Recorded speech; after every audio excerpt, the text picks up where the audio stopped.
Gaming industry का game over, 25,000 crore का investment freeze, 2 lakh job at risk, dream 11, MPL, WinZO सबको ban कर दिया गया है। और हाँ, फॉरेन गेम्स भी सेफ नहीं है। चलिए समझते हैं online gaming bill 2025। Promotion and regulation of online gaming bill 2025 कहता है कि अब इंडिया में कोई भी रियल मनी गेम्स अलाउड नहीं है, चाहे वो स्किल बेस्ड हो या chance based. Fantasy sports, poker, rummy, betting apps सब बैन। सिर्फ e sports and casual games allowed हैं। और हाँ, ये बैन सिर्फ मेड इन इंडिया गेम्स तक लिमिटेड नहीं है। चाहे जो भी गेम्स इंडिया में ऑपरेट हो रहे हैं, चाहे वो किसी फॉरेन कंपनी का हो, अगर उसमें रियल मनी इन्वॉल्व है तो वो बैन के अंडर आता है। ये कंपनीज अब शट डाउन के डेंजर में हैं। ड्रीम 11, माई 11 circle, WinZO, games 24/7, पोकरबाजी, games craft, नजारा टेक्नोलॉजीज के RMG वेंचर्स। ये सेक्टर 23,000 करोड़ का था, जिसमें 2 लाख से ज्यादा जॉब इन्वॉल्व है। और हाँ, हर साल 27,000 करोड़ का GST कंट्रीब्यूट करता है। इस बैन से 400+ कंपनीज बंद हो सकती है।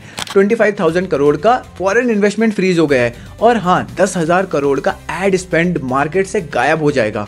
Meta, OTT platforms, sports broadcaster सबको बड़ा नुकसान होगा। क्रिकेट लीग्स 30 से 40% तक स्पॉन्सरशिप लॉस फेस कर सकती है। और सबसे बड़ा झटका, ये एक ऐसे सेक्टर को मार दिया गया है जो हर साल 27,000 करोड़ का GST पंप करता है। अब वो रेवेन्यू भी गया। एक्सपर्ट का कहना है, अगर गवर्नमेंट ये पॉलिसी पहले स्टेज में ले आती, जब ये कंपनीज स्टार्ट हो रही थी, तो इतना बड़ा इन्वेस्टमेंट, इतनी सारी जॉब क्रिएशन और मार्केट ग्रोथ अवॉइड किया जा सकता था। कुछ कंपनीज ट्राई कर रही है ट्वीक करने का, कैश रिवॉर्ड्स हटा के पॉइंट्स या टोकन सिस्टम यूज करना, गेम्स को ई स्पोर्ट्स फॉर्मेट में कन्वर्ट करना, लूट बॉक्स या इन ऐप परचेजेस का यूज, लेकिन वो भी स्क्रूटिनी में है। सेल्फ रेगुलेशन मॉडल्स प्रपोज किए गए हैं, लेकिन गवर्नमेंट सेंट्रल कंट्रोल प्रेफर करती है। क्या ये पॉलिसी डिले एक प्लानिंग फेलियर है या कुछ सेल्वर्स भी किया जा सकता है? अपना ओपिनियन कमेंट सेक्शन में जरूर लिखें।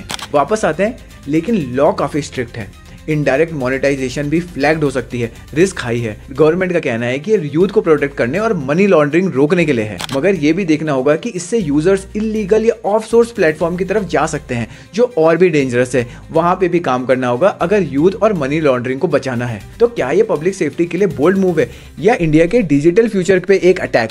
लाइक करें, शेयर करें, चैनल को सब्सक्राइब करें ऐसे ही और टेक, गेमिंग और पॉलिसी अपडेट्स के लिए।